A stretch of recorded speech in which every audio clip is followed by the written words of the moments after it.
Hello. Hello. Hi. Starting off with Jasper here, I guess. This is gonna be a little more low-key video, I guess. I'm kind of tired. I've been sleeping a lot. I slept like almost all of like yesterday and the day before, and then on top of that, slept through the night, which is abnormal for me, so that's good. Hi, honey. So, we are playing with this stuff again today. I can't see. I do not. So last time I did this, I had contacts in. I do not have contacts in right now because my contacts are being a bitch. I don't know what's going on with them. I don't know if I'm like suddenly. I don't know if I'm suddenly allergic to like or not allergic, but like having a reaction to the solution, which is weird.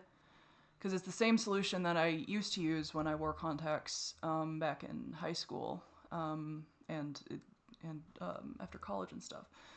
So like, it doesn't really make sense that like a solution I was fine with for literal years is suddenly giving me a reaction, but here we are. So I have not been able to wear my contacts because like the day after, like it's fine while they're in, and then I take them out, and then the next day it looks like terrible. It's just my eyes are just bloodshot red, and it's awful. So I got to figure that out. I don't know. I don't know if I need. I don't know if there's like a solution for like sensitive eyes that like will help or something. I don't know. But the point is, I'm doing this without without contacts, which will be interesting because I can see even less than I normally can. So. That'll be fun. I wasn't planning to film today because it is summer and people are off work. What are you doing? You're just being so restless. Please don't ask for something right now because I cannot give you anything. I also did just walk you, and you just sat outside for a while. And you had a peanut butter bone. Why don't you go lay down, honey? That's not laying down. You did not listen to me. I'll play with it if he decides to go do something else, I guess. Yeah, I'm really tired and kind of out of it. So, kind of a rambly nothing video, I guess. But yeah.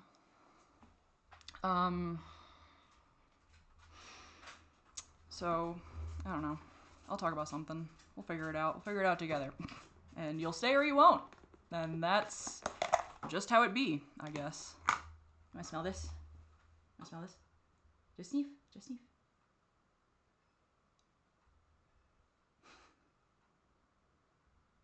He's not sure about it. He's like, Hi, honey. To play with this, I'm not going to be able to touch you. You know that, right? Because then I'll get shit all in your fur. I don't know why he's being so needy right now. I'm filming kind of unexpectedly because my parents decided to go visit a friend today. So I was like, oh, the house is going to be quiet. I have time to film in the location that I'm not going to have access to for most of the summer. So that's nice. But anyway, okay, I'm going to start playing with this stuff, buddy, and then I can't pet you anymore. So if I were you, I would find something to do. There you go. So yeah. I guess also just like life update, I guess. Man, this stuff, does this stuff go bad? Can this go bad? Can this like suddenly be not usable anymore or like toxic or something suddenly? Can that happen? I don't know. I also have no idea what I'm gonna make because I didn't think about that. I didn't think ahead. So we're just fucking with it, I guess, until something happens with it, I guess. But anyway, so and also so my mom is just home for the summer, but my dad actually retired this year, which I guess is a big deal because he's been working at the school he was working at for many years, and on Friday Friday was the graduation for all the kids, and they asked him to do the commencement speech, which is really cool. So I actually decided to go to that because the school he teaches at or taught at was actually the same high school that I went to.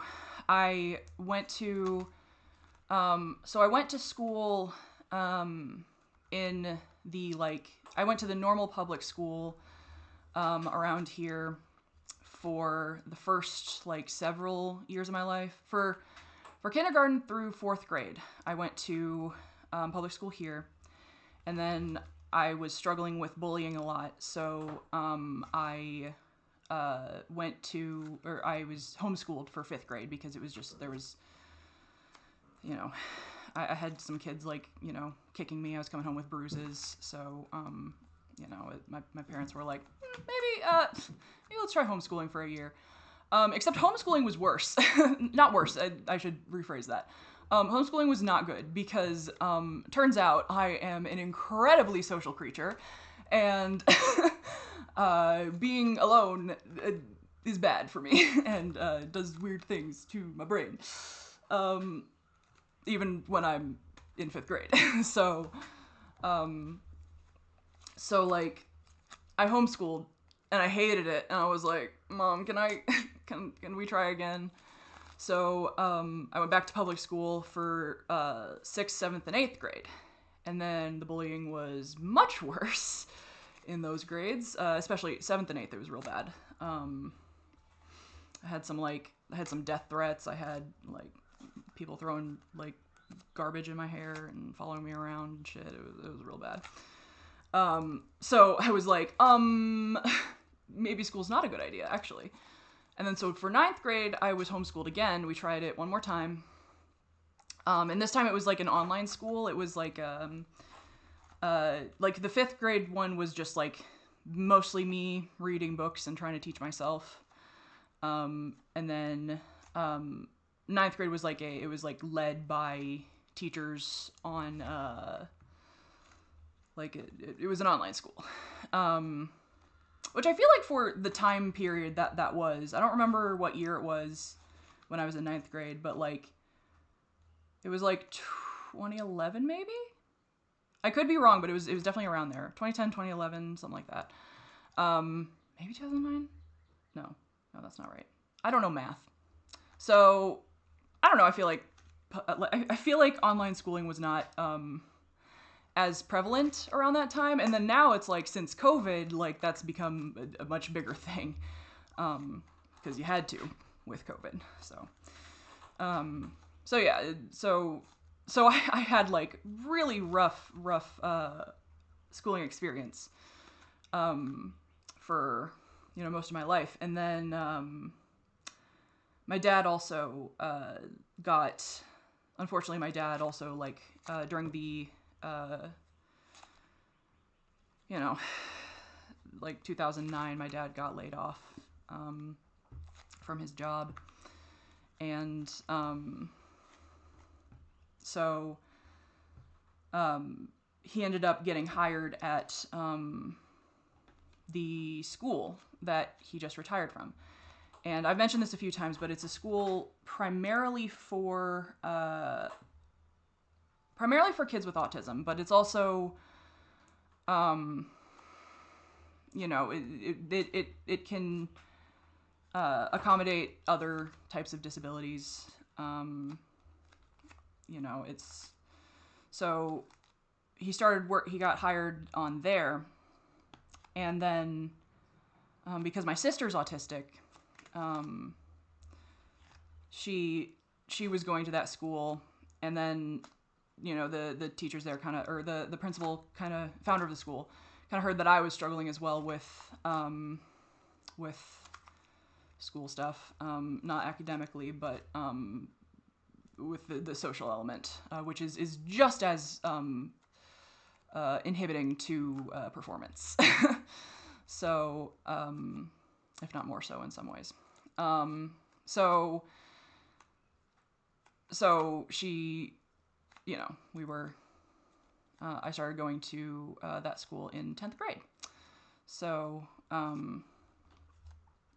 so that was the school that I ended up graduating from. And,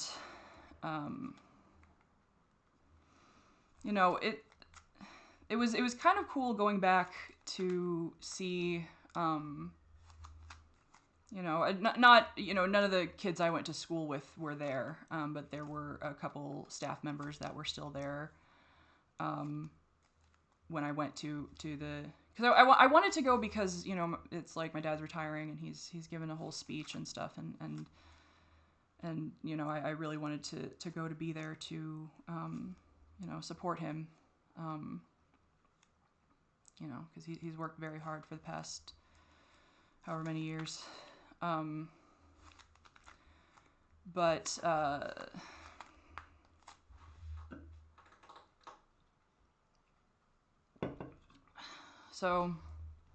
it was also kind of intense. It was really nice because, there was, again, like there were some teachers there that I knew, and some staff members I knew. But I don't know, I don't remember how many videos or if any videos I've talked much about my like high school experience, because it was it was both some of the best years of my life. I peaked in high school, guys. Did you know? I peaked in high school. It was some of the best years of my life, and then also it had a very very catastrophic ending.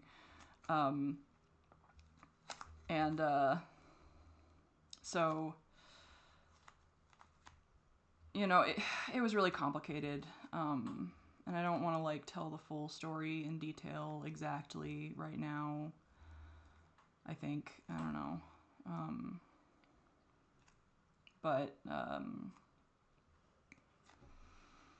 I was, I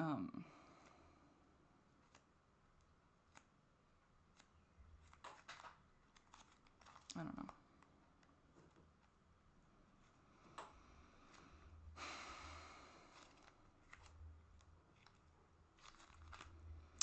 It's complicated because it's like I kind of want to tell the story and kind of like want to talk about it on a video, because like this video or this channel, is kind of supposed to be, it's supposed to be a lot of things. It's supposed to be a lot of things, and supposed to is a dangerous phrase, but it's supposed to be a lot of things, and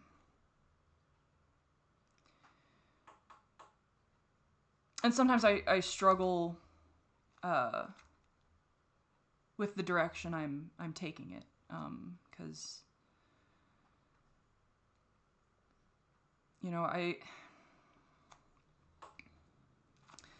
I talked in the last video about how this channel is an extension of me in a lot of ways. It's kind of one of the few places I feel like I can see myself as a person.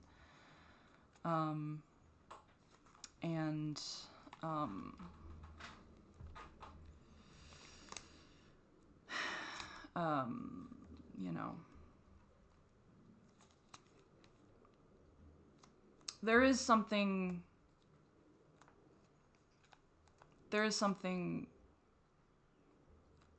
healing, I guess, about sharing my experience, because I know there are people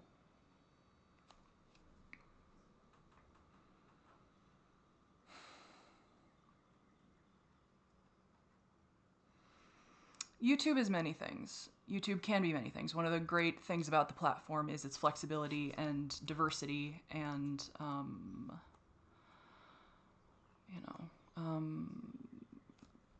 there's a lot of, you can do basically anything you want on here. Like that's one of the great things about it as a creative outlet and as you know, a space to kind of make your voice heard, I guess. And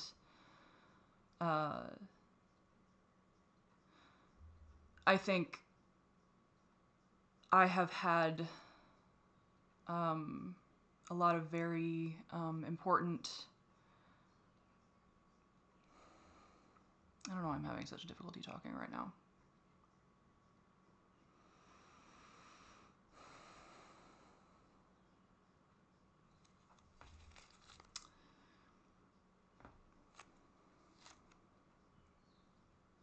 I think there's a lot of value in people sharing experiences they've had. I think there are a lot of experiences a human can go through that are just not talked about in any meaningful way in any space. Because there's a lot of spaces that don't allow for talking about some of the uglier parts of the human experience. As a society, we are kind of taught to hide and cover the less tasteful aspects of our lives. And not without reason, you know. There is reason to it. You know, one of the reasons is for your own emotional safety and personal privacy. You know, you don't exactly want to be running out to strangers on the street telling them your deepest, darkest secrets because you don't know them. And, you know, there's wisdom in that. And, you know, also in a space like where you're producing content, or, you know, whatever this is. I don't think this counts as content, if I'm honest. It's something.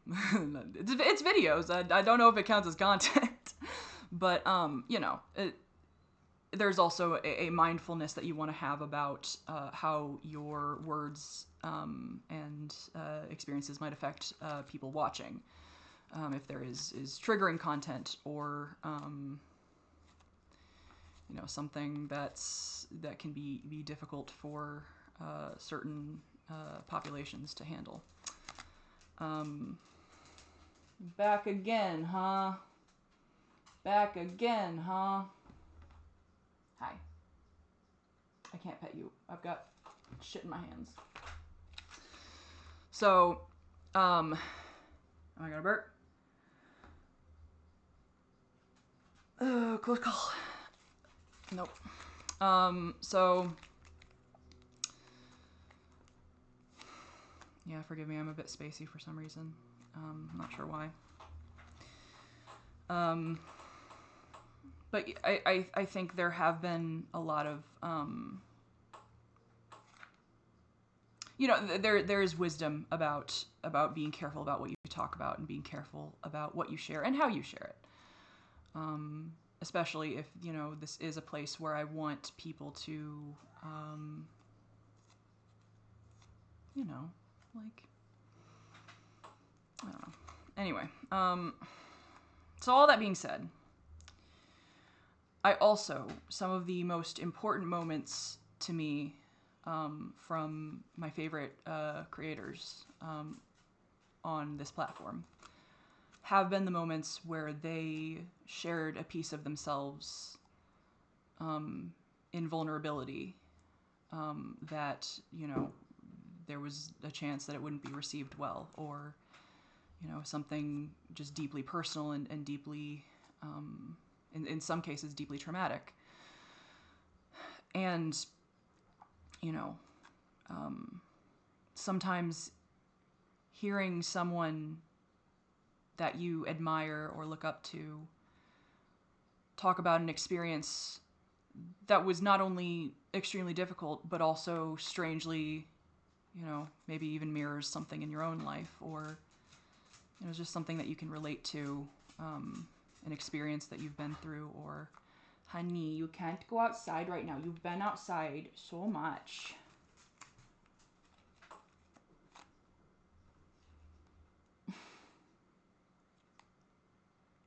He's gonna make me put him outside in the middle of the video, isn't he?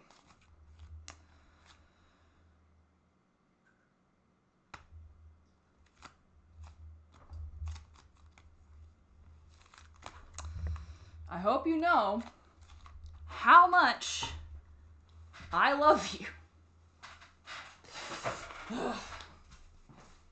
You. Alright,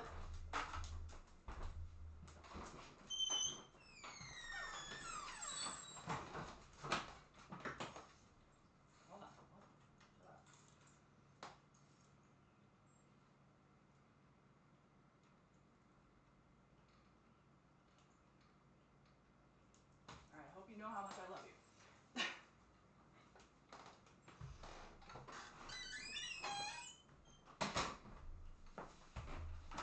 Anyway.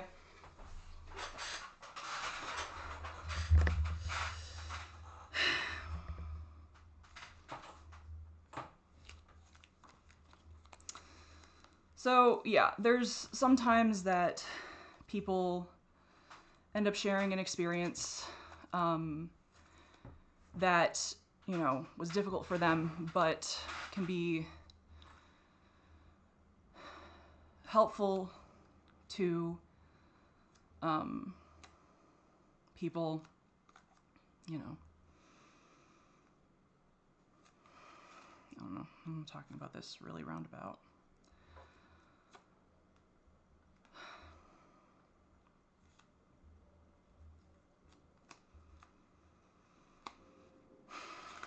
I had a very traumatic senior year.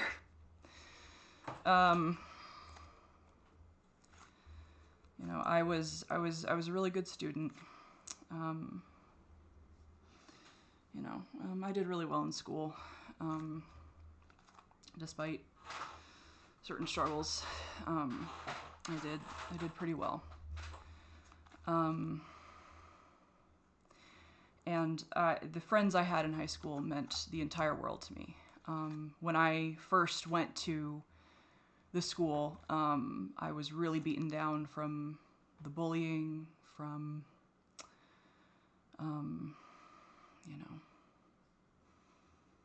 from a lot of things. There were a lot of things happening in my life at that time when I did end up going to that high school. I remember the first day I went in, I you know, I walked in, and we all would like wait in the cafeteria before the bell rang, and we'd go to class.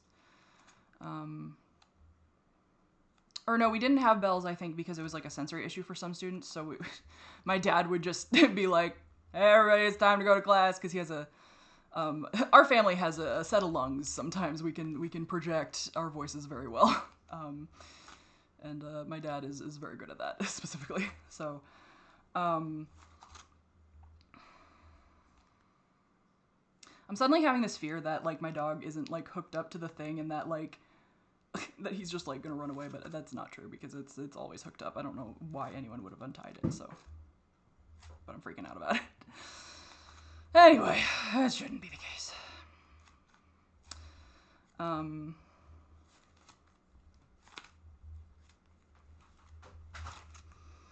So I have this memory of, you know, just like going in and in the cafeteria and just like laying down and putting my head down and just kind of sitting there, and just not wanting to talk to anyone, not, you know, being really, really, you know, I mean, I was diagnosed with depression back then too. I believe I was on Zoloft at the time for depression. So, and you know, I just been through so much bullying and so much shit at schools. So, and you know, I had and the people who were soon to be my friends, you know, sat by me, introduced themselves. It was a very small school. I think my graduating class was like 4 people, I think. So small school, very small school, and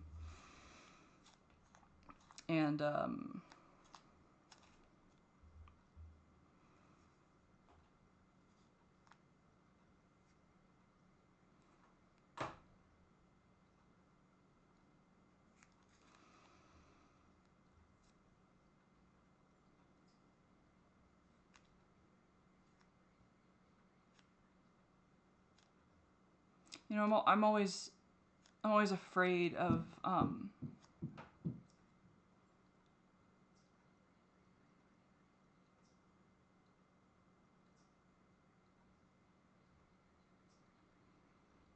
always afraid of hurting people with the things I say on here.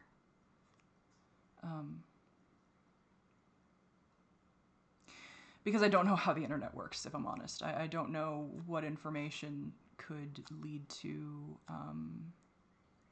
an invasion of privacy. I care about every person who has ever been in my life at any point, no matter what their impact was. And while I want to talk about things, I don't want to endanger anyone. It's very important to me that everyone is always safe, even if they've made mistakes. It's extremely important to me. So, bear that in mind.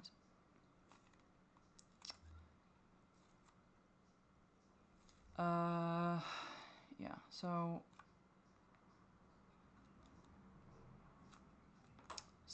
you know, the school was really important to me. The friends I made there were probably the best friends I'd had.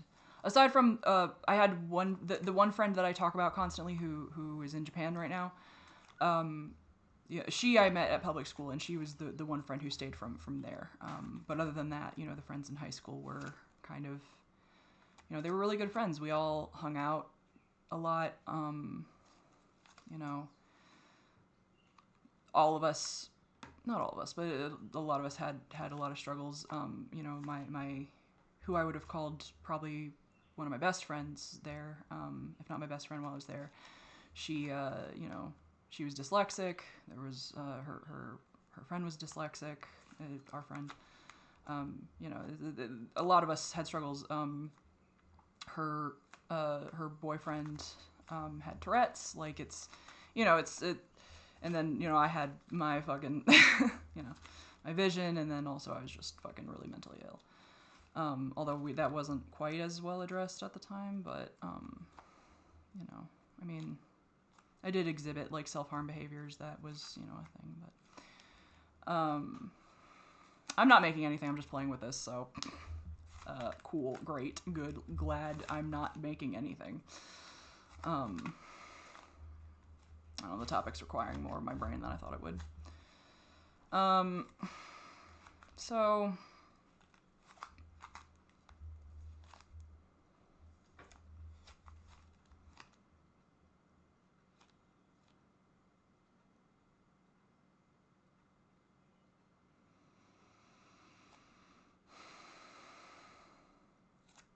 you know, I had a good few years there.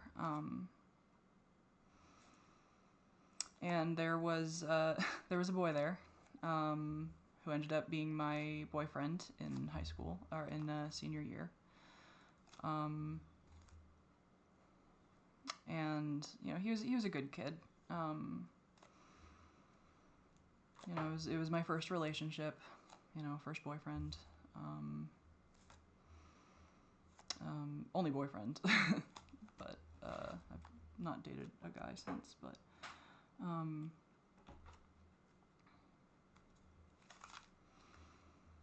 and I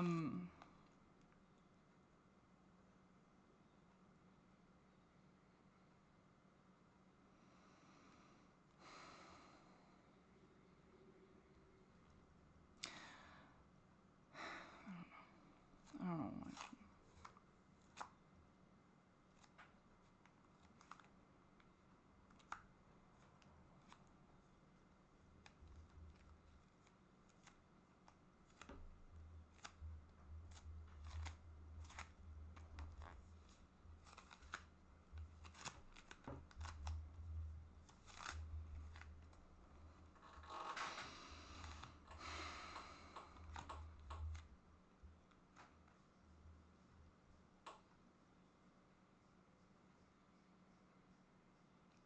It feels really stupid to be turning 30 this year and still thinking about shit like this, you know? Thinking about shit that happened in high school, you know, over a decade ago.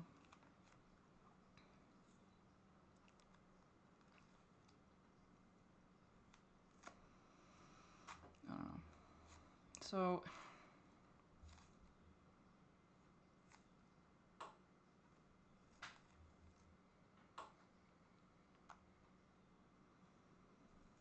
I don't know.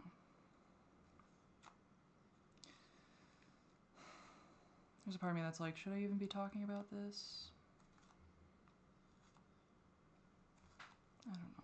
I really don't want to put anyone in danger, because sometimes people will hear, you know, a story about someone. I mean, this is not something I have to worry about right now, because, like, there's only 50 people here, and I'm dead, you know, whatever. But it's just, I don't know. You know, once you say something and put it up on the internet, it's there until you delete it. And I'm kind of trying to not delete stuff anymore, because I've deleted a lot of things that have made me sad, because I've, you know, whatever. So, anyway.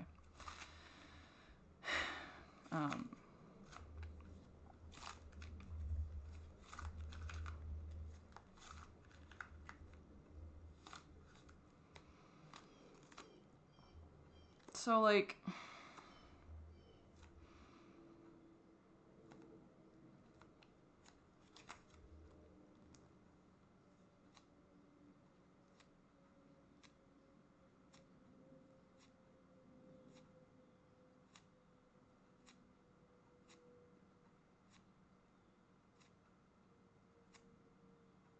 I don't know.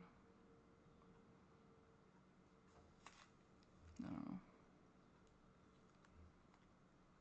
I don't know if I should just delete this and stop and whatever.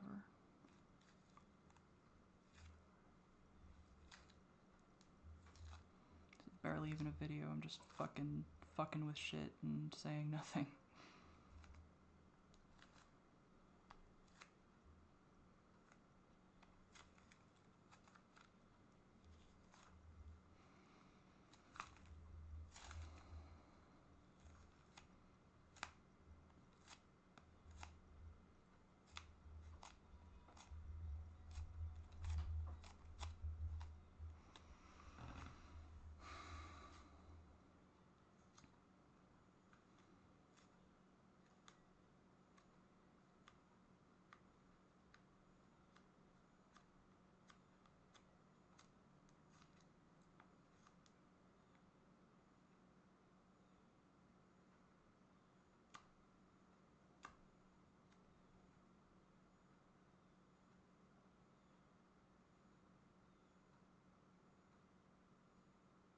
I need to go check that my dog exists.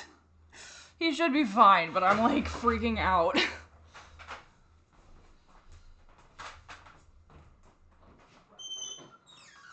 did you leave me yet? No, you're good. You're fine. You're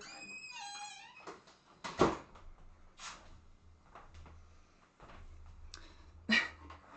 People are like, oh, you can't see, then how could you see that he was, like, fine? It's like, listen, I can't see, but I saw a big, like, black and white blob, so I could see well enough. I can't see, but I can see, like, colors and vague shapes, so I can usually make out enough of what's happening. So, but, like, for those who haven't seen other videos, like, this is where it's, like, clear still, like, I can still see the details, and, like, right here it starts to get blurry, so, you know, but I might do, whatever. So, I don't know. This is literally a nothing video. This is the worst thing. This is the worst thing. Why did I get this? You suck. So yeah, anyway. In senior year of high school, I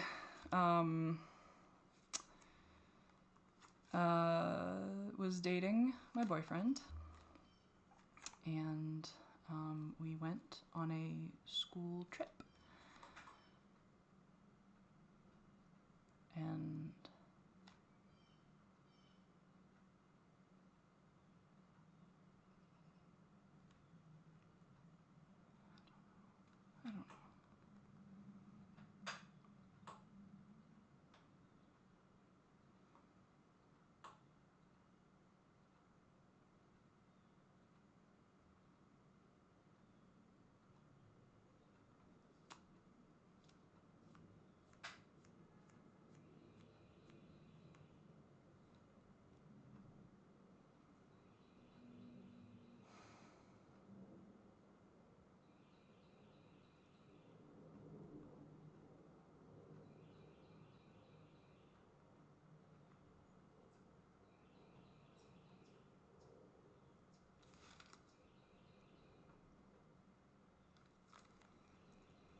something happened on the school trip.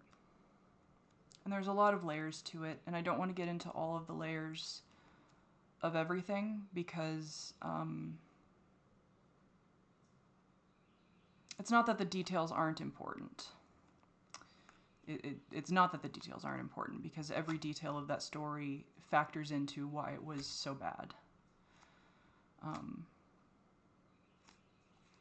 But also, I'm still friends with my ex-boyfriend. I like he's a good kid. He really was a good kid. He's a good guy. You know. We're still friends. We play Terraria sometimes. You know.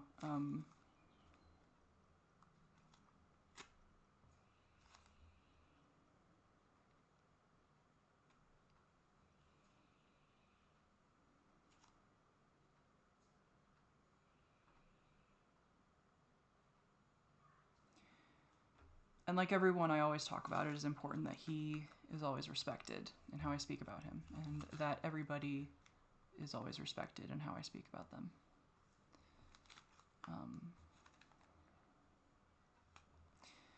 And also, I think sometimes, a lot of times there's this narrative in our culture that if someone hurts you, they must be a bad person. Or if someone hurt you, you know, it has to be out of malice. And I think that's just not true. I think the majority of hurts that happen to people are done when everybody in the situation is just trying to do the best they can for themselves and for each other. I think a majority of the hurts that we will experience in our lives, the person who hurt us, you know, was just doing the best that they knew how. I don't think there's a lot of people who do things for malicious reasons. I think the people who are malicious and act out of malice are few and far between. And I think everybody's always deserving of forgiveness. You know, that's one of the things that, you know, really only people can do, is forgive. And if, you know, without forgiveness, where would fucking any of us be, you know? We've all done shit. We've all hurt people.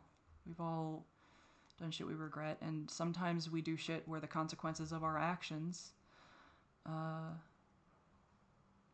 know, end up outweighing the intent,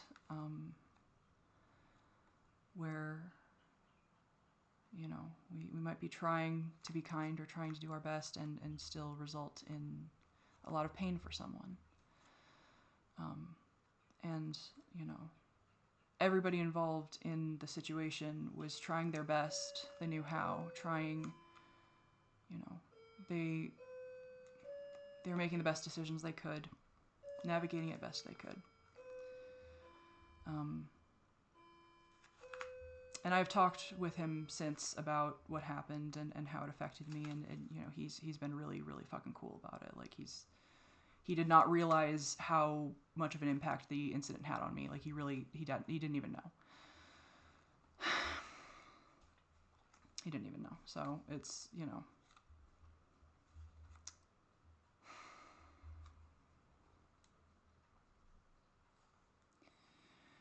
But we'd been dating for a little bit.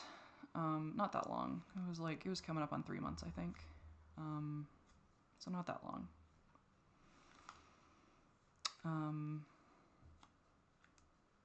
And there had kind of been, he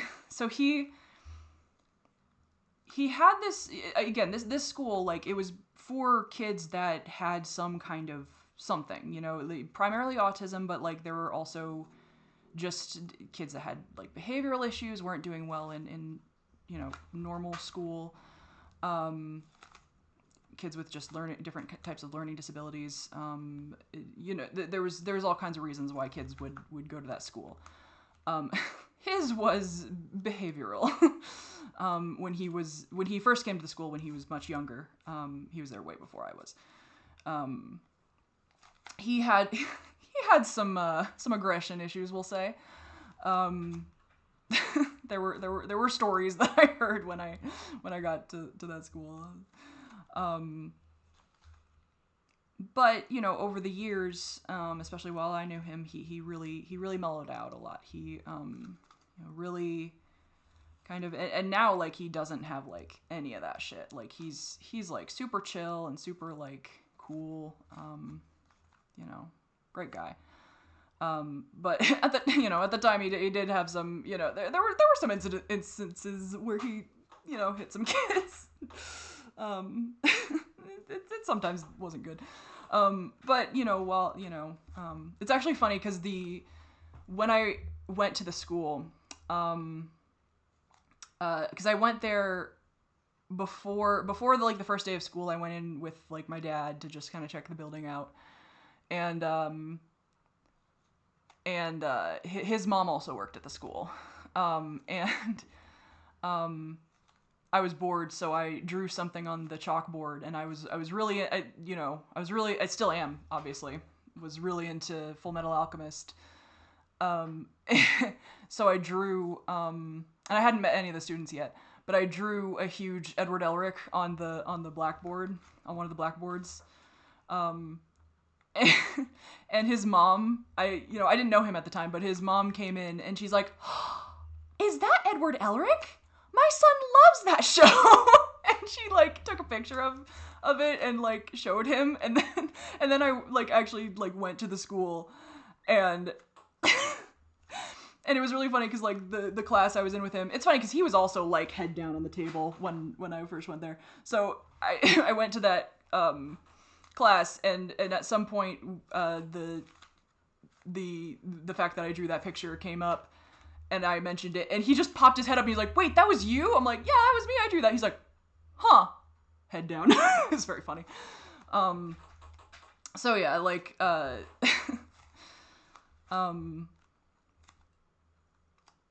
yeah, it was fun. There was a lot of fun shit that happened at that school. Like we were all very close knit, right? We were all very close knit.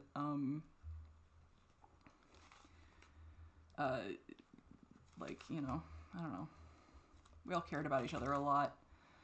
We were all like really, one thing that was really nice about the school is that it was like they had more lax touch rules, because there are a lot of autistic kids autistic, individuals often have very different sensory needs. And there are some autistic individuals who hate touch, cannot stand touch. It is overstimulating and overwhelming, and they do not want to be touched. And then there are autistic individuals who are like, if you are not touching me 24/7, I will have a meltdown. So the touch rules were a little more lax because the school knew that it was a good school. Like they really cared about their students, really cared about our struggles, and it was very like the student to teacher ratio was really good because it was so small, so they could afford to have like teachers giving students more attention than you would get at a normal public school. So like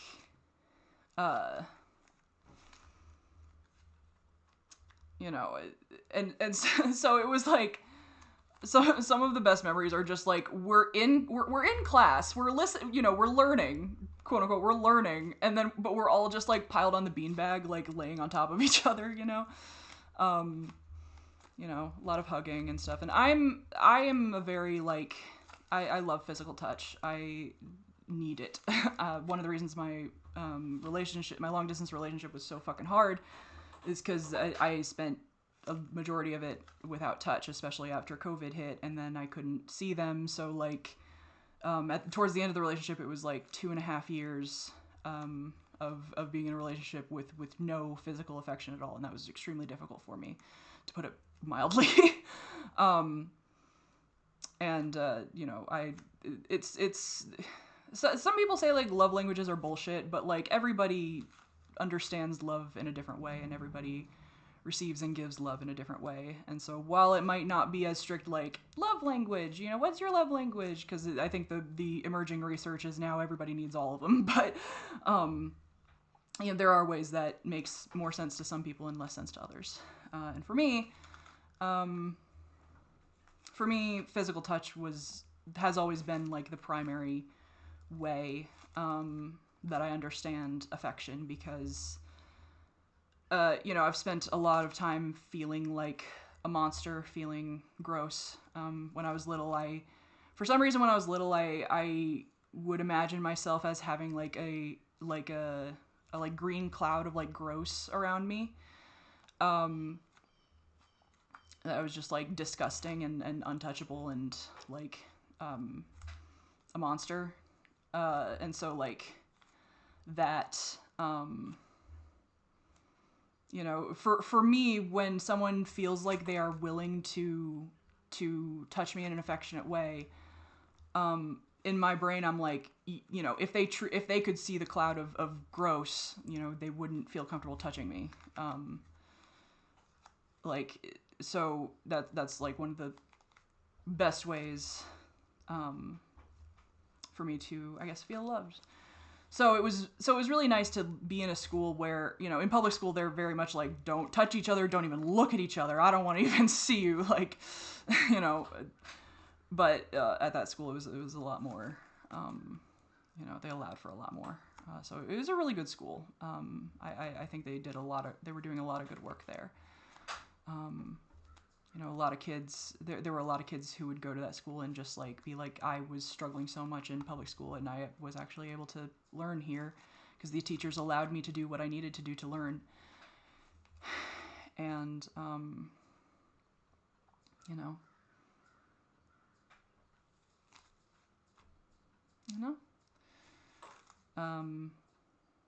don't remember where the fuck I was going with that. Man. Completely lost everything. I don't know. This video is really disorganized and not good, and I don't even fucking know. I'm probably gonna have to figure out how to fucking edit it, because fucking bullshit, whatever. I don't know. I really want to stop recording.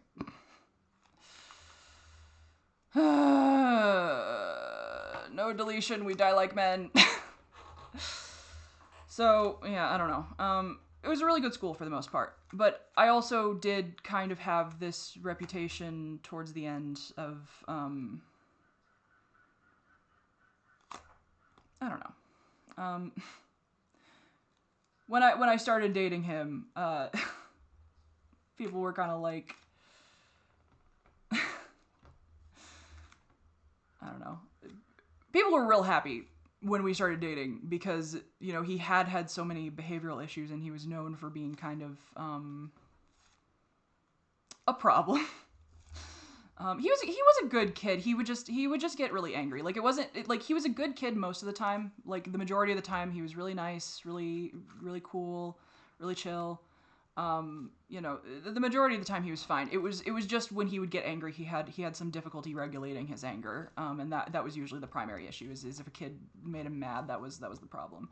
But like, he wasn't an asshole. He just, had that. So, but again, he was, and we started dating and, he asked me out, gave me a ring. It was very sweet. It was too big for me, but I think I wore it on a chain around my neck because I think it was too big for me because it was one of his rings.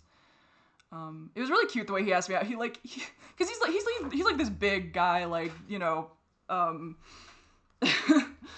and he like, and he just like wrote a note, and put a ring in the like little envelope and like gave it to me and just ran off. It was very cute.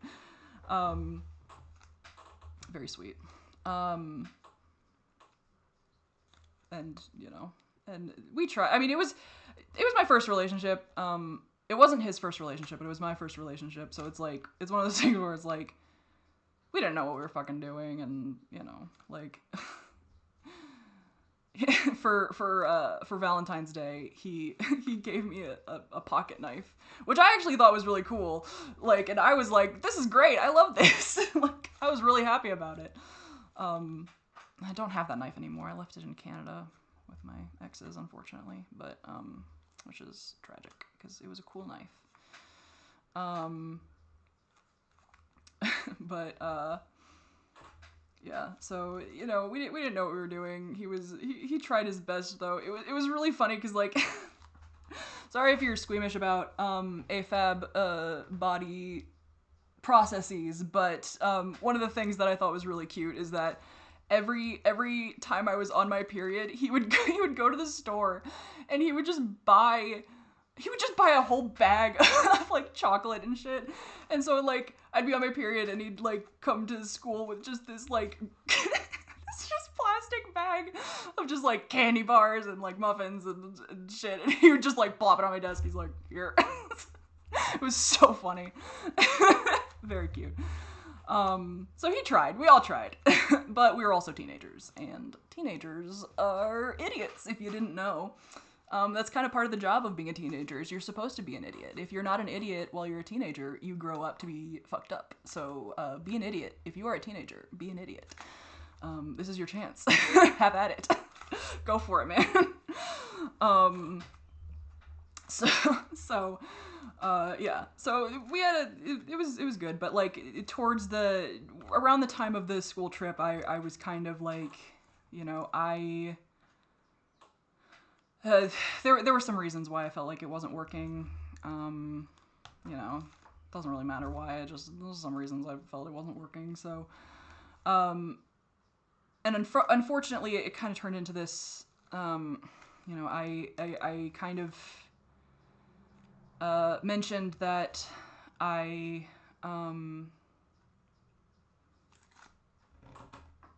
keep thinking of glasses and keep trying to push up my glasses, and I don't have glasses on. I have nothing on, actually. I can't see shit. So, I don't know. I don't know. I really don't like this video. I don't like how I'm telling the story, and I don't like how I'm navigating this. And I'm overthinking it. And it's like, you can edit stuff, you know? And it's like, well, what if I don't want to? What if editing is hard and I don't know how to do it well? What if I just give up now? What if I just stop filming? But also, what if I don't do that? What if I am a brave boy and I keep filming anyway? Because I think sometimes sharing stuff can be helpful for people who have been through things that are difficult. And I have been through a lot of difficult things. And it's my video, so it's not trauma dumping, because you can leave at any time. So, you know. I hate the term trauma dumping, by the way. I understand why it exists. I do understand why the word trauma dumping exists, because there are spaces where it is not appropriate to be sharing certain things. You know, the first place I saw it was like on someone's Twitch stream, where it's like somebody came in and was like sharing a bunch of like really personal, upsetting things on someone's Twitch stream where they were just trying to play a game. So like, I get why the term trauma dumping exists. I do understand why it exists. I also fucking hate the term, because there are so many people who struggle to talk about shit even in places where it is appropriate. There are people who struggle to talk to their therapists about things. There's people who struggle to talk to family members and friends about things that are really bothering them. And I think the word trauma dumping has done more harm than good. I think it has created this idea that anytime you are ever sharing something very personal and upsetting and traumatic about yourself, that it's kind of created this mindset that there is no space for it with anyone, anywhere.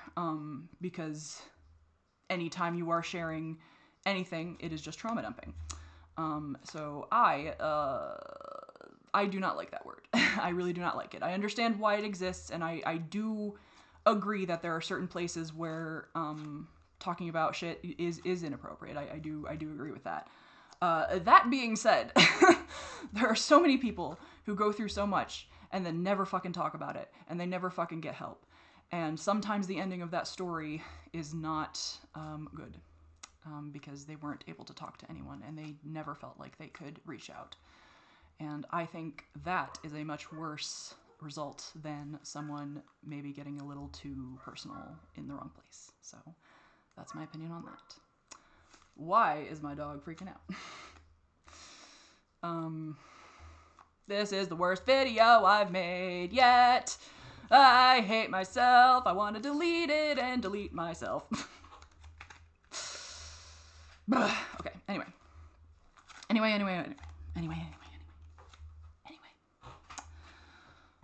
So, there was a high school trip, senior trip, and I had mentioned to my friends that I wanted to, that you know, I was probably gonna break up with my boyfriend soon, and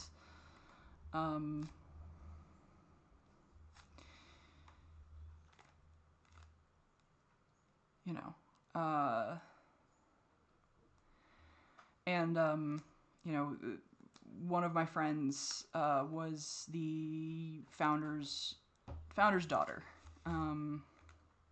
So of course, you know, I mean, you know, you talk to your parents about everything, right? Like, and some of the staff ended up being a little concerned about me breaking up with him before the school trip, because they were worried that if I broke up with him before the trip, then he would be difficult on the trip. You know, like maybe his anger might get a little untenable, and so they were worried about that. So they asked me to wait until after the trip to break up, because they just didn't, you know, they said they didn't want drama.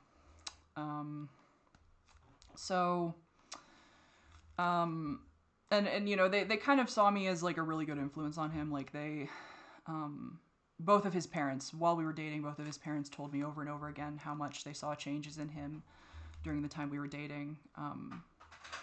They fucking thanked me. Like they thanked me for being such a good influence on him, and making such a difference in his life. That, you know, they said he changed a lot during the time he knew me. Which was extremely flattering and very kind of them to say. I think he also did a lot of hard work too. So I'm unfortunately a person that as soon as there's somebody I care about in my life, I do kind of come in with a fucking like bulldozer, and I'm like, all right, I'm not like I'm gonna fix you, but I am like, we're gonna grow together. Like I just like my philosophy on relationships, I think is all the best relationships in life are the ones that you grow with. You learn from them, you learn from yourself by being with them, and you know, I feel like anybody you're close with, for me personally, anybody I'm close with, it's like we are on this planet to grow together.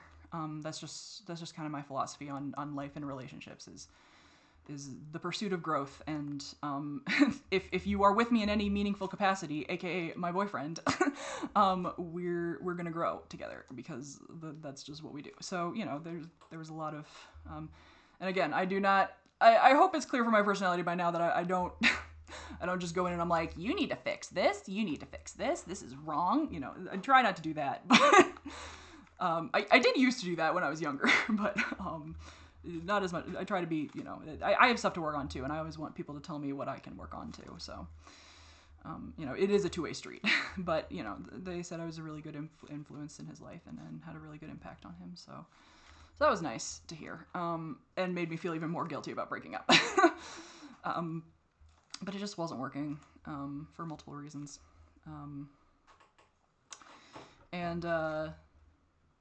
So the teachers were like, okay, wait until after to break up with him. And I kind of struggled with that. I really struggled with that, because it felt really dishonest to go on the trip, you know, while we were still dating, and like basically be like, you know, it felt kind of fake. Like, I know I'm gonna break up with you, but I have to pretend to be your partner for now, you know, like, and it wasn't like, you know, I mean, it's not that simple or, you know, whatever. It's not like, whatever. I don't know. But it felt disingenuous to me, and I didn't like it. So there are other details that I might not share, but, you know, while we were on the trip, we were teenagers. And, you know,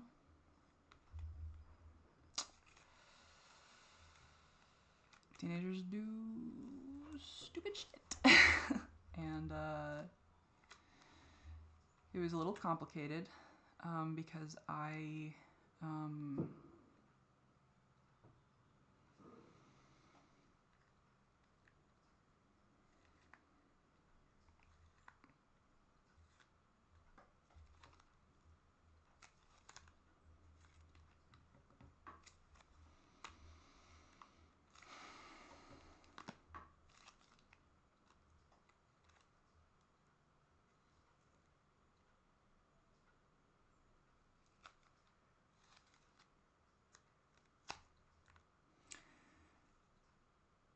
it was a very emotional trip. I had a lot of meltdowns.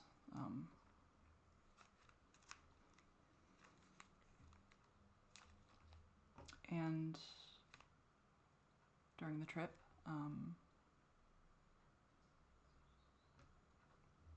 while we were on our way home, he made a mistake.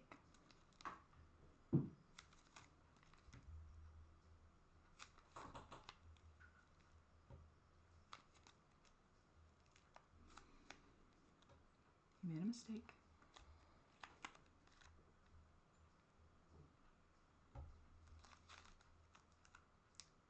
And I was unable to speak up for a variety of reasons.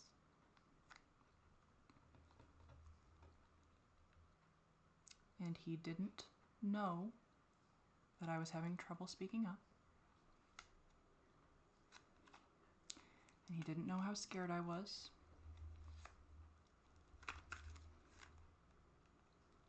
And he didn't know what he was doing.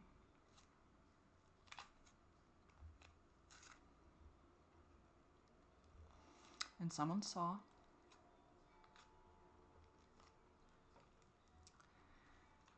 And the teachers didn't believe me when I said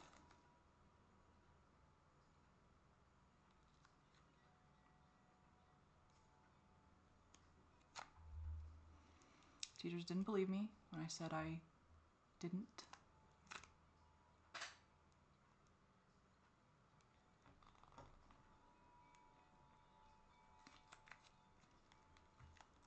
When I said I didn't want to.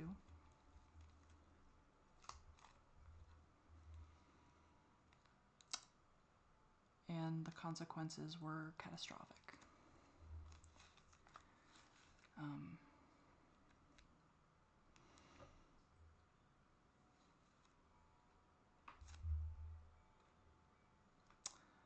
I won't share the details of this, but there had been an incident with another student earlier that had made the teachers a lot more on edge about touch.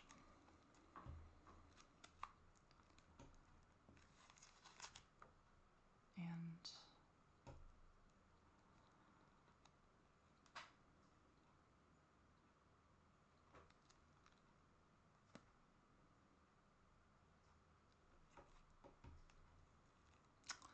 they overreacted a little bit. For understandable reasons, they overreacted. The founder, her husband had passed away in an extremely, extremely traumatic accident that she was witness to. And I know for a fact that she was carrying that trauma with her when a lot of these decisions were being made. It was a horrific accident. Horrific accident that she carried guilt for because she was able to save her friend and she wasn't able to save her husband.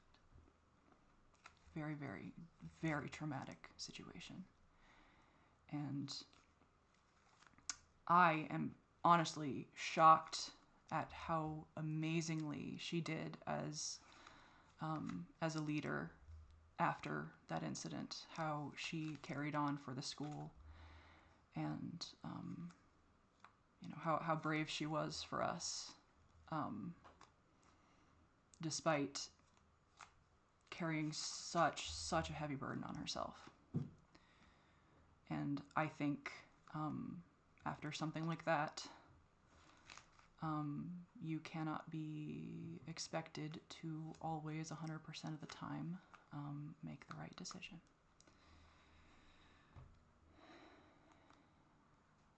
I know if I had been in her position, if I'd lost my husband the same way, there's no way I would have ever even come back to the school. I would have.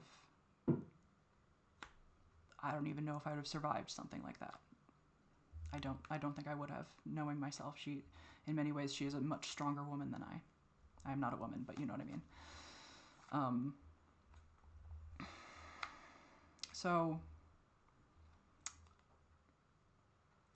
But I was severely punished for something I did not do. For something I did not consent to.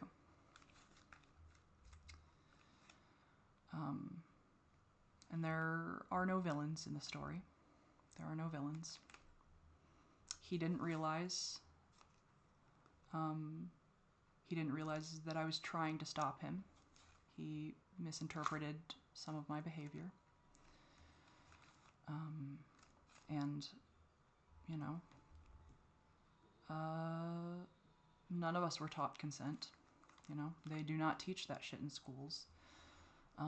Because they believe that if they don't teach about consent and they don't teach about sex, that it doesn't happen. Funny enough, ignorance is never the way to prevent catastrophe. Ever. Ignorance is never the answer to preventing people from getting hurt. That's just the fact. So he wasn't informed, I wasn't informed, and a mistake happened. And I was incredibly distraught even before the teachers found out. I was incredibly distraught after the event. I went home and I was not okay. I was not okay at all. I cried a lot. And then I tried to confide in someone for help.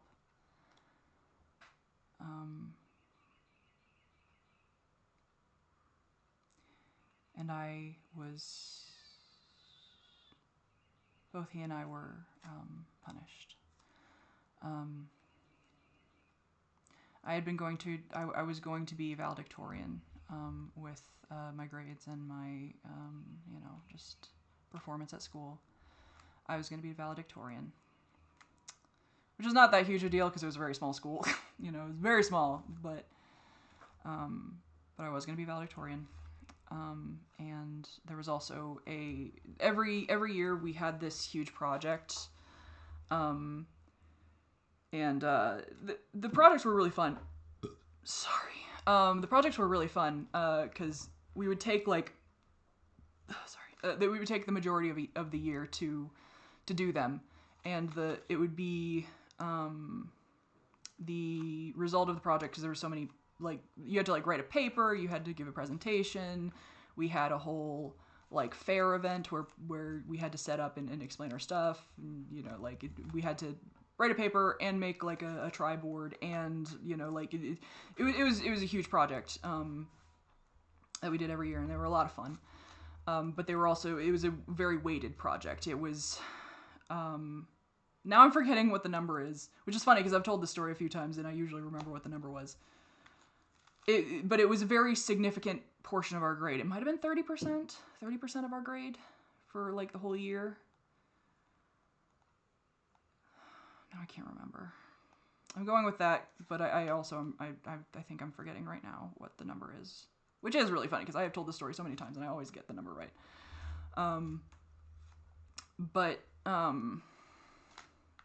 So, you know, very weighted project.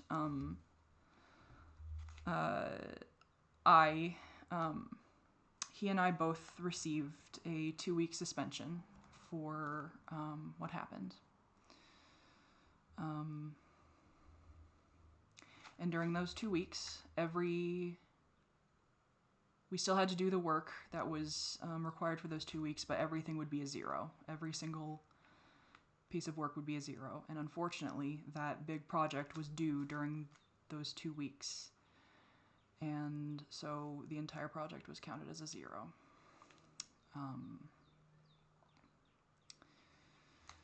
Even though we'd been working on it for months. So that took a significant hit to my grades, and it was decided that the founder's daughter would be the valedictorian instead. Which, now looking back, not that big a deal. It truly does not matter. Like, it truly does not matter. But at the time, this was catastrophic for me. At the time, I was like, you know, my performance in school was extremely important to me at the time. I think it is for a lot of kids at the time. It feels like the biggest thing in the world. It feels like, it truly does feel like the end of the world for a lot of students to just not perform well. And it feels like that's going to mark you for the rest of your life if you don't perform well. And I do want to say that is not true. That is not true. You know, kids shouldn't be watching my channel, but also, you know, if you happen to be, it's not your whole life. It's not your whole life. School matters.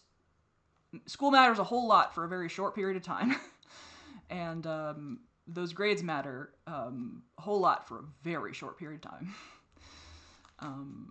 So don't worry about it. You know, you'll be okay. You'll be fine.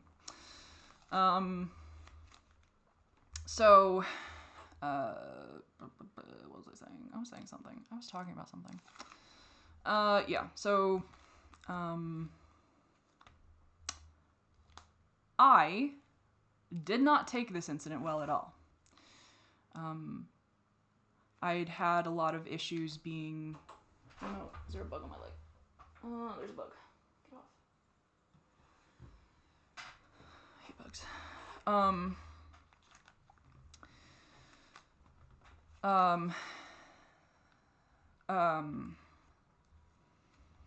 I'd had a lot of issues. One of the things that was done to me a lot in school before was I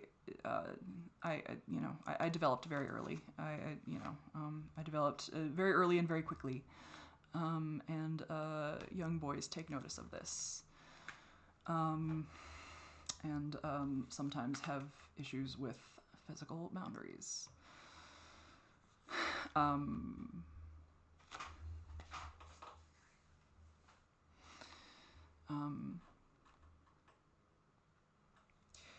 I got touched a lot.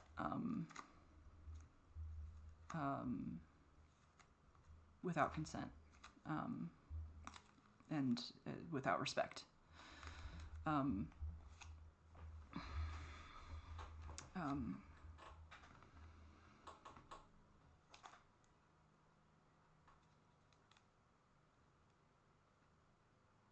happened a lot.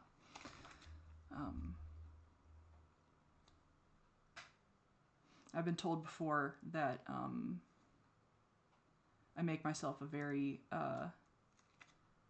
easy target with how I behave, and that I get grabbed and picked on because I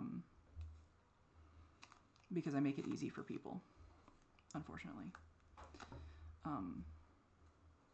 So, you know, probably some of it that I could have done better or something. I don't know. But, you know,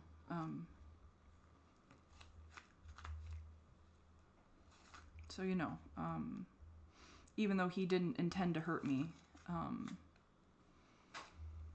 you know, he couldn't hear me, you know, he couldn't hear what I was saying, and he was misinterpreting some of the other, you know, some of the other signals to stop,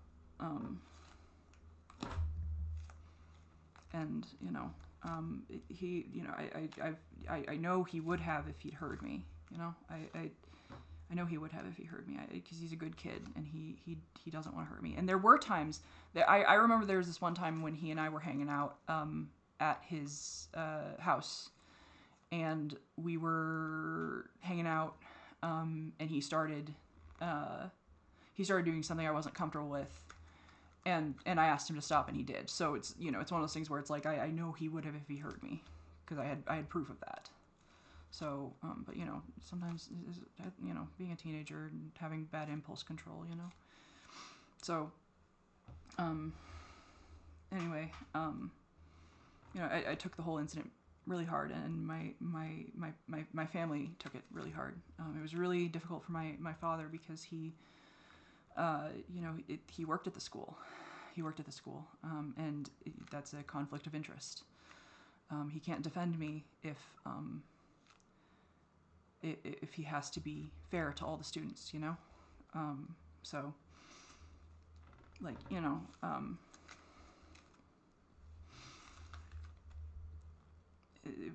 it was really important for him to keep his job and not, you know, because there was a point where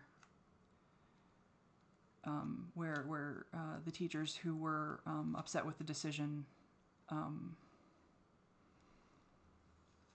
you know, employment became a part of the conversation. So, you know,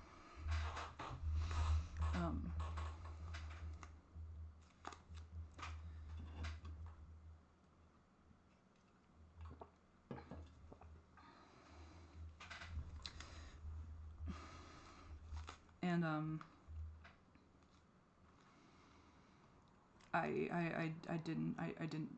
I didn't handle it well. I didn't handle it well at all. The day they told me that I was going to be suspended, I had such a severe meltdown that they were afraid I was going to hurt myself, and they called the police. Because I was not, I was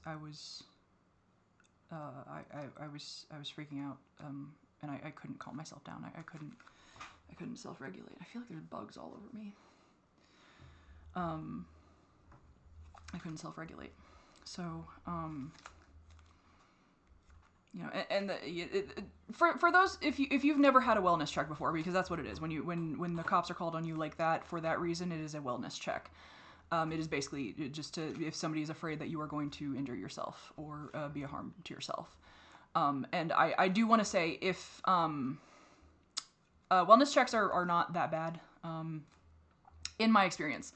I am also a white individual, so I will say that I do have some privilege in that area. So take that with a grain of salt. But I, in my experience, the times I've had a wellness check called on me, because there's been a couple times where it's happened, you know, the police come, and because they know it's a wellness check, they're usually they're usually really chill about it, because they're trying to keep you safe. They don't want to scare you again. I do have some privilege, and that is taken into account with that scenario. I have heard of scenarios where that has been different in areas and with people who are not so, to put it bluntly, black people or any person of color are not always treated the same as a white person in this scenario. So, but in my experience, it has been, they come, they ask some questions. They're not coming banging on the door. They're not coming out with weapons at the ready. They knock on the door. They, ask, if you're, who got called. They sit down. They ask you some questions. It's very calm, very, very relaxed, maybe not relaxed. Relaxed might be the wrong word. It is cops, but, again, this has been my experience. They ask a few questions, make sure you're not going to be a harm to yourself. If you are going to be a harm to yourself, they take you to a place to get admitted to a psych ward, which, again, I have been to many times. Those are also not as scary as they sound. I trust the psych ward more than I trust the cops, I'll say that. But yeah, the wellness checks, like, they're unfortunate, but, like, don't be scared, I guess, because, like, the intent is to make sure you're safe, and if you're not safe, all they're going to do is just, like, take you to be evaluated by a doctor to see what is best to happen next.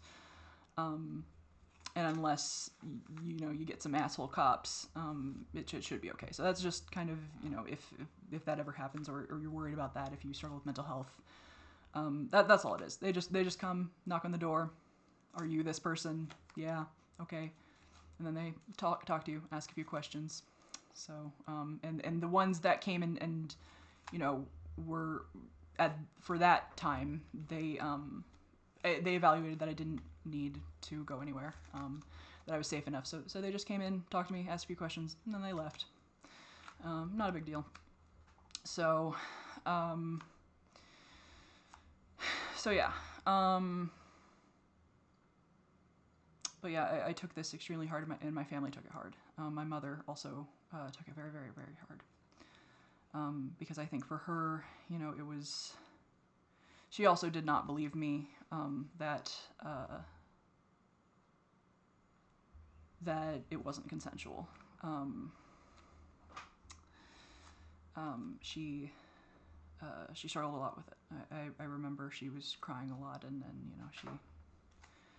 I think she felt betrayed by me in some ways, but that's not important. It was hard for everyone. So,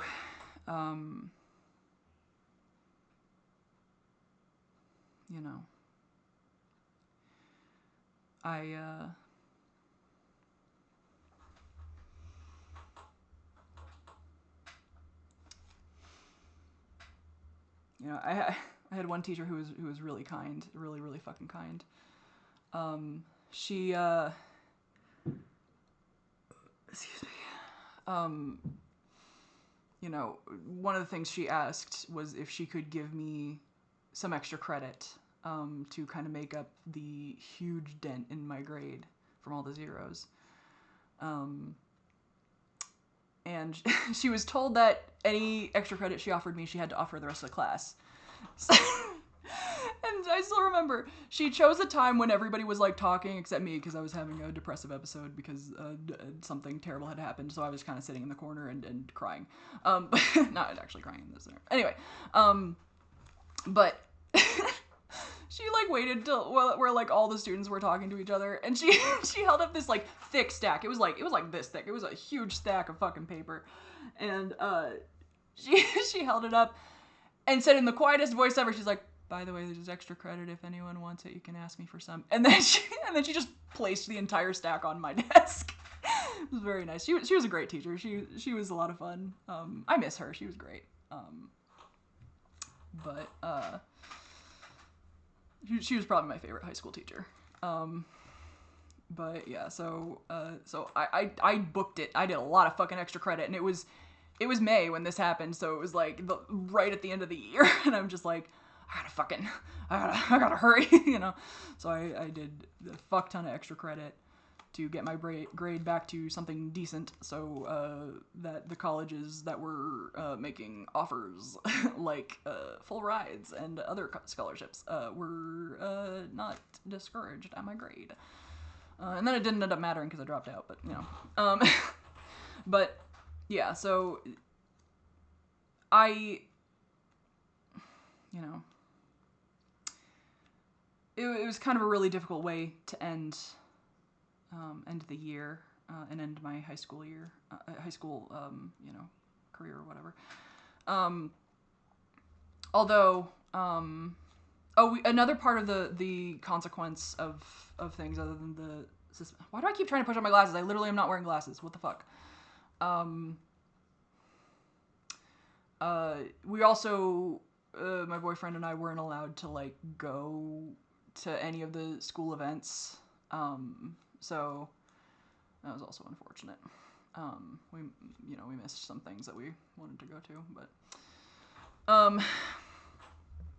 so yeah, but the one good thing, I was, the teachers kind of talked with the founder a little bit, and it eventually was agreed that I would be allowed to be salutatorian instead of valedictorian, which I didn't know salutatorian even existed at all at the time. It's like, I guess it's like, second place valedictorian. I don't know. But that is what I got, and they asked at the graduation, the event that I went to with my dad on Friday, except, mine way back when. They asked us to write speeches. And I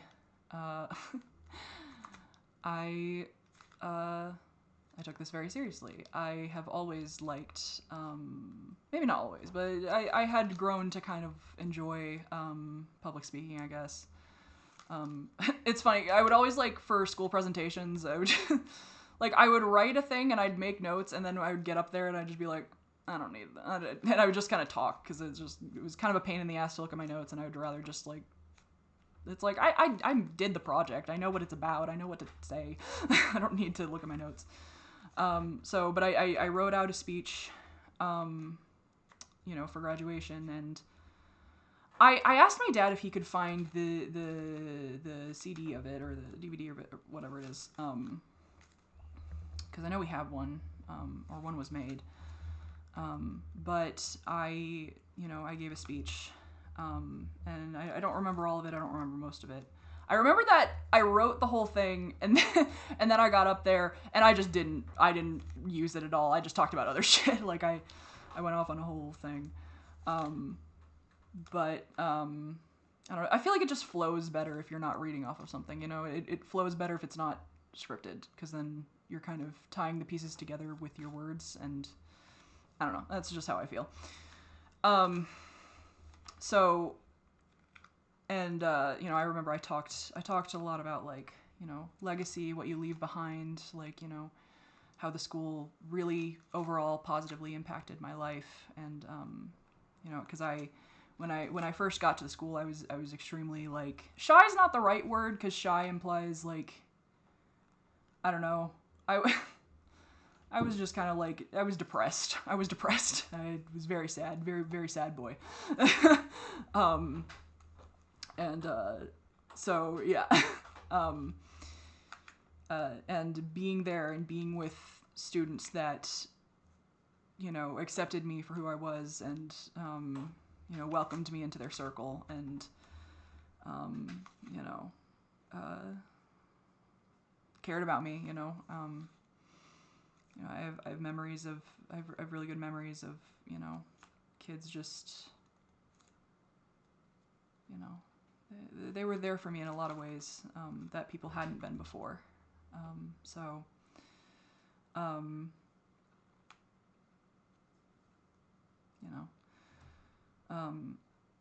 forget what I was saying, shit. So I was giving, a speech kind of about how, I don't know. I don't remember everything I said. I just remember it was a lot about legacy, and it was a lot about the impact you leave. And leaving to go into the greater world, and I remember that people apparently liked my speech so much that I actually got a standing ovation, which was really nice. I did not expect that. Nobody had done that at that point in the ceremony, so I was like, I don't know what's happening.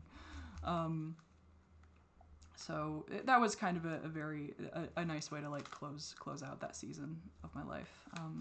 But I also, I didn't realize how much I was struggling with the event. I was really trying to like pick myself up and move forward once the traumatic part had happened.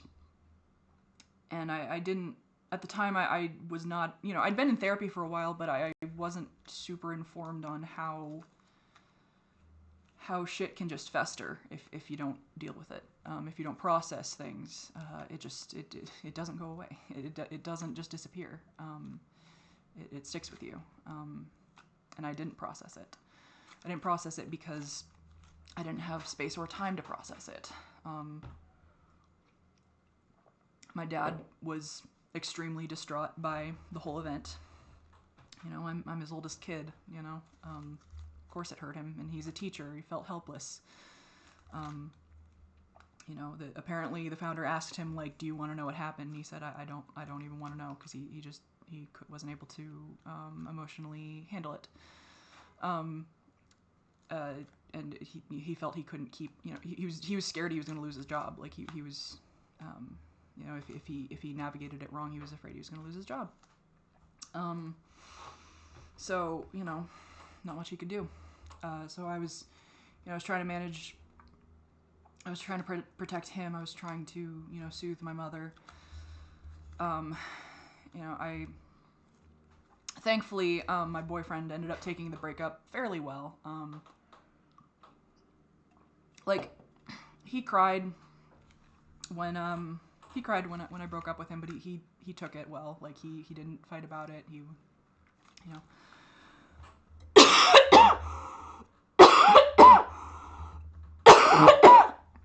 I'm sorry, that was probably so fucking loud. I have a cough. I haven't been feeling well for a few days, and I'm not sure why. He, he took that well, so I didn't have to worry about that.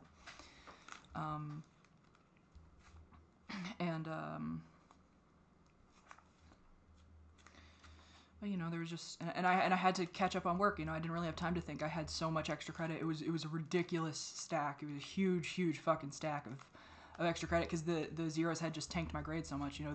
The weighted zero was really fucking messing with it. So I had to work really hard, and I didn't really have time to process. It was the end of the year. I was going to graduate. I was planning for college. I didn't really have the time to process it. And then I went away to college. I went to college in Michigan, and I was going to be a Japanese translator. Well, I was going to be a Japanese. I was going to go to. I really like languages, and I am very good at learning languages.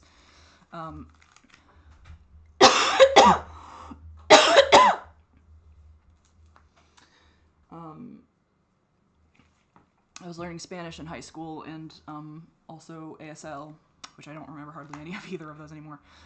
Sorry.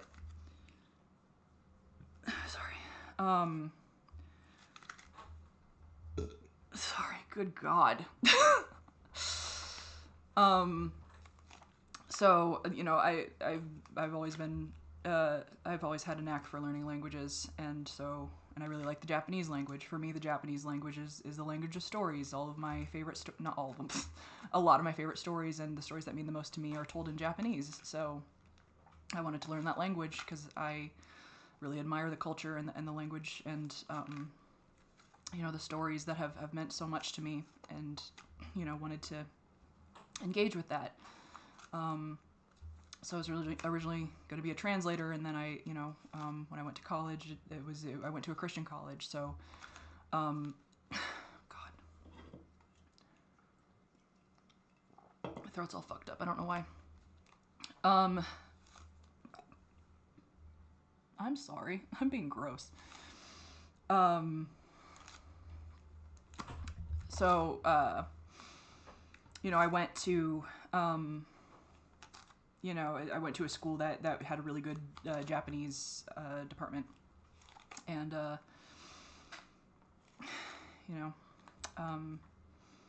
but while I was there, again, if you don't process shit, it doesn't go away. It doesn't disappear. It's not how it works. So, I'm sorry.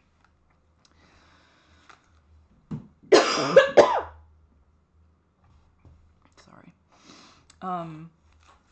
So yeah, it just, it doesn't disappear. And, I started, when I was in college, I started, it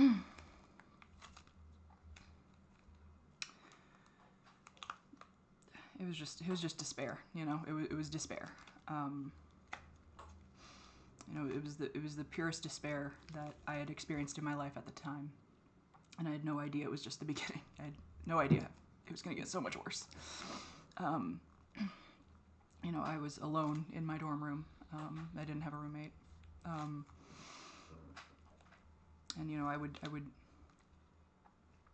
I would just yell at myself in the mirror and just scream horrible things at myself in the mirror and cry a lot.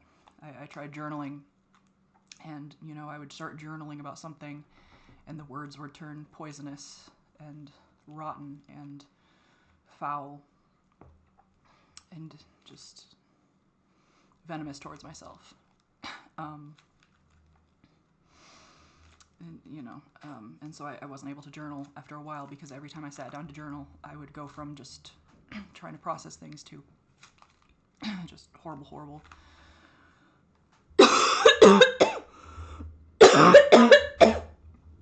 horrible fucking language towards myself. So,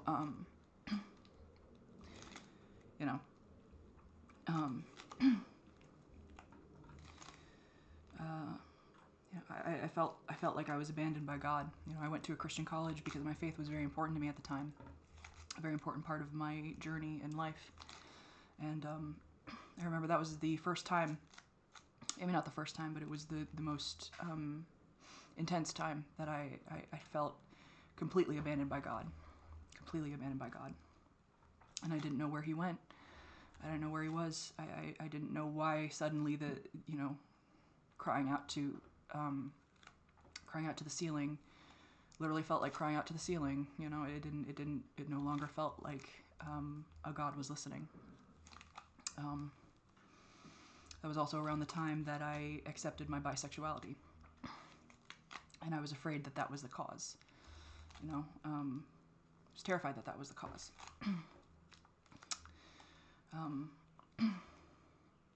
I had a lot of good friends in college. But I didn't know how to process my emotions, and I didn't know how to process what was happening to me.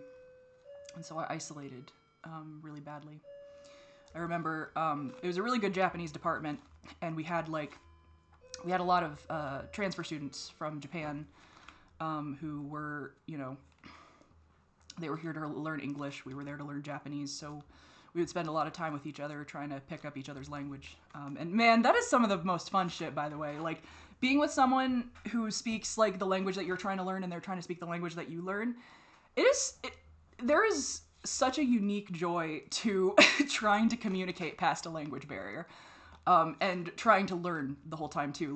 We would just be talking, and they knew more English than we knew Japanese, because they were able to, come here and navigate. But, it was still limited, and our Japanese was terrible because we were new students, so first years.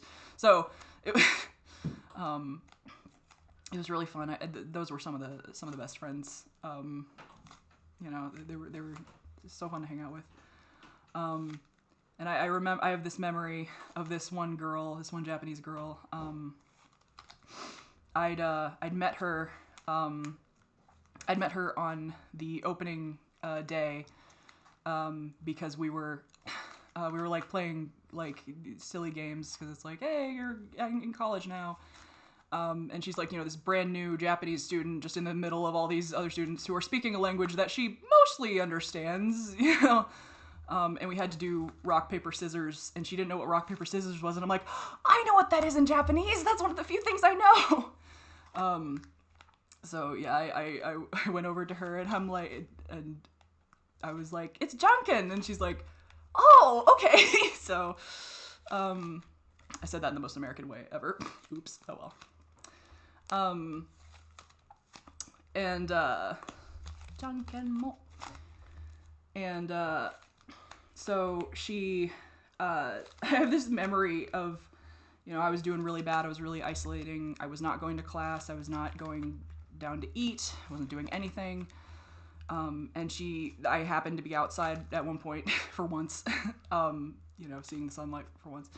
And she saw me on campus and she ran over to me. And I just remember she grabbed both my hands and she was like, Shinpai, I'm worried. It was like, oh. Yeah, so, yeah, they were, I don't know. It was, I had friends, and I had Louise, who I've mentioned before, was kind of a mother figure to me in college. I was technically working with her. I was her assistant. She was the director of disabilities. I was her assistant, but I also, we mostly just talked. We mostly spent the day just talking most of the times. We didn't do a lot of work. We did work, but we didn't really do a lot of work. So, but even her I was having trouble reaching out to. So, and I eventually had to drop out because I was struggling so much. And, you know, so and then that started my several years of being extremely mentally ill, and I am still extremely mentally ill. So, you know, that's a really long roundabout story way of saying, you know, I was very deeply ashamed of failing college and very deeply ashamed of my struggles, and you know, right after I got out of college, you know, I was trying to seek treatment for depression, and I was put on a lot of fucking medications. There were times when I was on like 5, 6 different like brain medications, and the psychiatrist I was seeing at the time was definitely over prescribing. And because I was on so many medications, and I am very sensitive to all medication side effects for some reason, I gained a lot of weight. You know, I was not always this heavy. I'm a very heavy man now, as you've seen. I was not that when I went into college, and you know, after I left college, I gained a lot of weight, and you know, I shouldn't be ashamed of that because there's nothing wrong with being fat or large, and our culture has made it a bad thing, has demonized fatness to the point that a lot of us no longer feel human.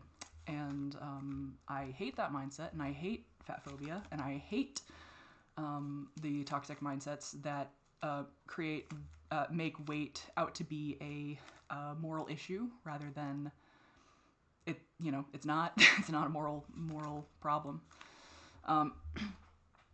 But I was, you know, that and just the depression and you know, my teachers always said that I had so much potential. I was gonna do so much, and I was capable of so much because I was so smart or whatever. So I had a lot of shame. That I didn't make it. You know, I failed college within the first year.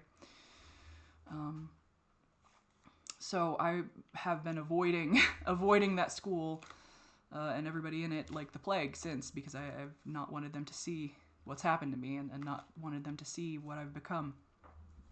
You know, been very, very fucking ashamed of myself and the results of of something that I feel like I should be over by now. But my dad was like, I'm retiring. The founder asked me to do a commencement speech for graduation, and I said I'd like to come because it's important to me, because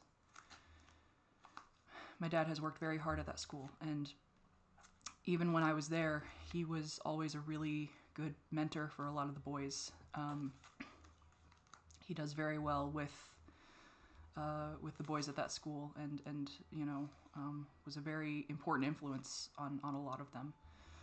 Even some of my best friends in high school, were really. He had a really positive impact on their lives, because some of them weren't able to get the kind of encouragement they could get from him. He's very good in a teaching setting. Very good at teaching. Very good at making information digestible, and also just encouraging people. He always takes the time to encourage the students when he can. So, it was important. I felt it was important that he was celebrated for his work at the school. And as his eldest son, I wanted to go. And it was very hard for me. It was difficult to be in that space. To remember, the things, to see all the kids wearing the same graduation outfit that I had worn back in 2014. 2013, 2014, I think 2014. But I did it. And I'm glad I did it. It was very important to me. It was very important to him. It was very important to him that I was there, and he did a great job. He did a great speech. Everyone's gonna miss him. All of the staff that was there talked about, how much they were gonna miss him, that he was leaving. And I'm very proud of him. I'm proud of him for finishing well. And I hope retirement treats him well, as we navigate that.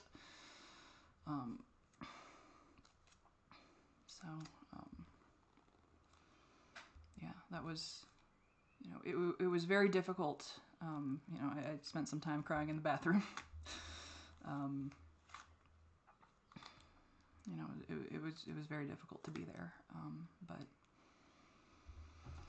But it did also bring me some closure for an event that ended up shaping my entire adulthood. An event that I had no idea would lead to the mental illness that I've been struggling with ever since.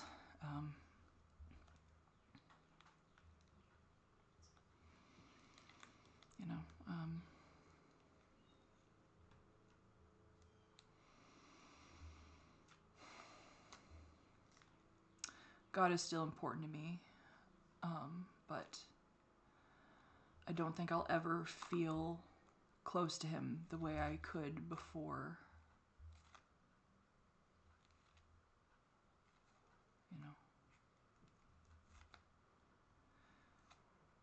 before he abandoned me. And,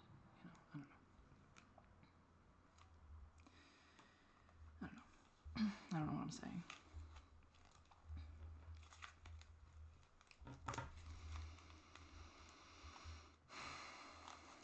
My family's probably gonna be home anytime soon, so I need to fucking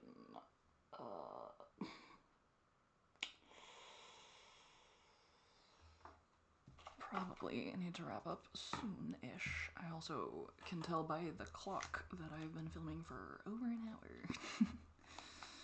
God, I'm not gonna edit it because I don't edit anything, but God, I hope this is fucking not the worst thing in the world. What am I even gonna call this video? Literally, actually, nothing 3. Probably. Oh, God. I didn't make anything. I made nothing.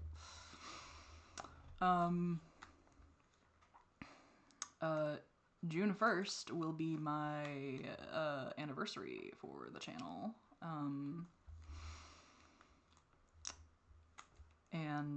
Or what I count as the anniversary, because that was the first full upload that I did.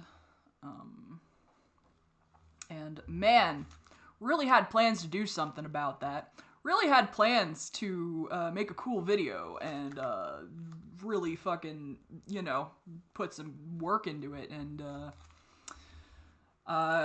shockingly, that didn't happen. This month has been chaotic, and I should have not procrastinated. I should have done it earlier. I should have learned time management by now. I have not. I have learned nothing. I have learned absolutely nothing. Story of my life, I guess.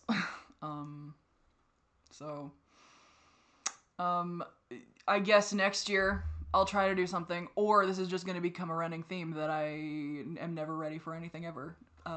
Which is probably closer to the truth, honestly. That is probably closer to the truth. Anyway.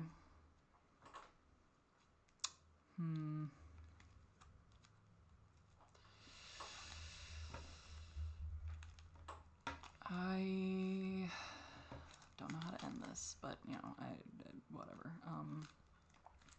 I do want to try... I want to try to play Dream Daddy this summer. I've been looking at that game ever since it came out, and I've been wanting to play it ever since it came out. And if anybody knows the game at all, that game came out a while ago. So I've been procrastinating. Speaking of procrastination, I've been wanting to play that for years and haven't. So I've been thinking that might be the thing I do over the summer. Since filming is going to be a little inconsistent. But, you know, also we'll see what happens. I am trying to work on the paperwork for my apartment right now, and, you know, a lot of shit I'm trying to do, so, yeah, I don't know. This video sucked, I think. I think this video sucked, and I don't know. Ew, that was gross! Oh, well. So, yeah, that's, that. Fuck, I think I started the video with a point, and I don't remember it at all. I don't remember what I was talking about. I've lost the plot. I've lost everything. I don't know what's happening. I don't know what's going on. I don't even know if this is going up. Man, this might not actually go up. This might get deleted. I don't fucking know. God. Help. Help. But yeah. Thank you for listening to me trauma dump. I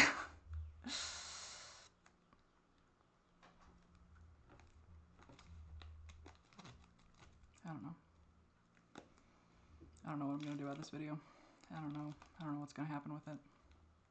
We'll find out, I guess. If you're seeing this, guess what? I wasn't a pussy, and I uploaded it, so. Also, June is Pride Month. Pride Month! I'm so excited. I'm so excited. I have some Pride things I'm going to.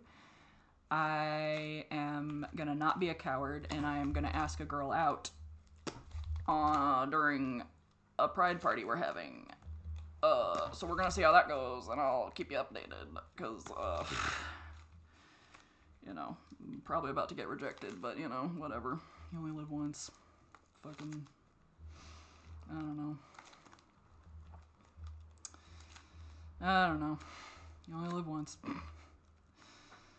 So I'm gonna try that and try not to be a total dumbass about it and try to do it in a way that's, you know, I don't know.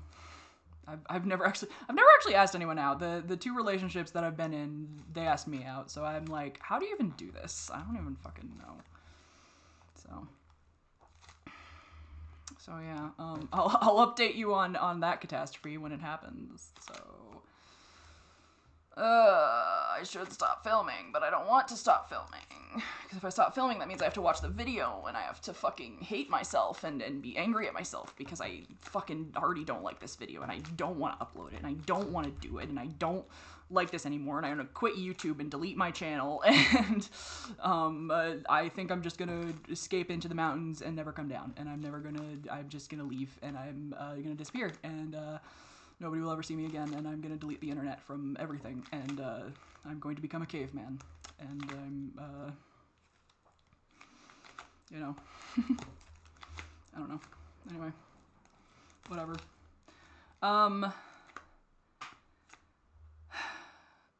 I don't want to, sorry, all of this is anxiety speaking and, my own self-hatred and self-doubt.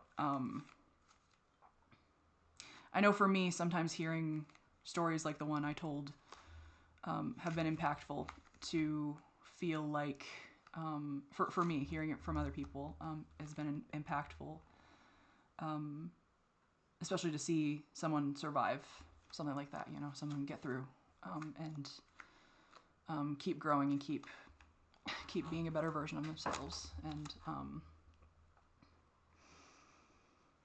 you know, so I don't want to diminish what I spoke about here, especially if in the future there is someone who needed me to tell that story. And I don't know if that's ever going to be the case. You know, I don't know if anyone's ever going to need anything I say. But I know there's people in the world that I have needed to hear what they say, and I'm sure they felt the same way. That, you know, my words don't matter, my experience doesn't matter, and it does actually. Your experience does matter. Your experience always matters. Your experience always matters, always. Even if it doesn't make sense, or even if, you know, it's complicated, you know, your experience matters. It all matters. So I don't know what I'm saying anymore. I don't know what I'm talking about, but you know, they say life gets better, and because I'm still breathing, there's still a chance of that. As long as you're still breathing, there's always a chance things get better. That's why, you know, no matter how dark things get and how much you might want to take yourself off the planet, like I have frequently and constantly and almost daily, don't ever do that. Don't ever remove yourself from your own life, because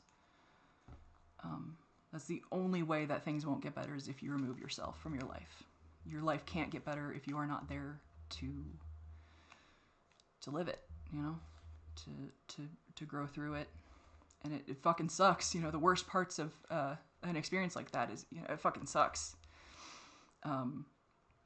Even though everyone involved was trying their best, even though everyone involved cared about me, everyone involved was trying to help me, you know, and you know, my boyfriend didn't know what he was doing. He didn't know the impact of what he was doing, and he did not realize how much it hurt me. And if he hadn't been informed about any of that, he wouldn't have done it. So it's complicated, you know. It's not black and white. It's very fucking complicated. And you can still receive immeasurable amount of pain from people who are trying their best. Immeasurable amount of pain.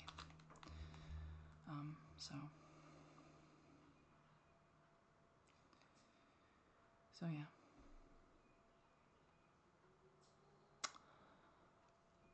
I hope you have a good day.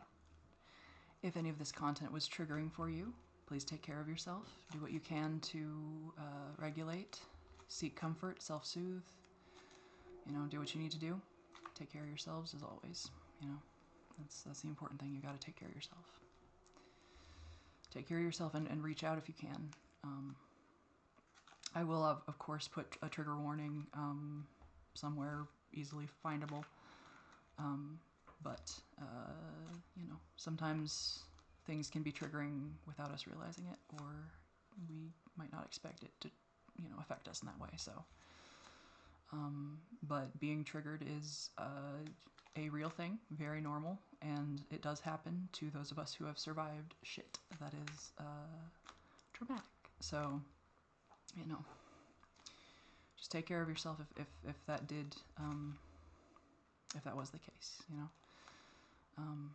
And if you want to leave a comment, if leaving a comment would help process through that or something, please do. I will read it. I will, you know, find it. So, but, you know, first and foremost, you know, take care of yourself.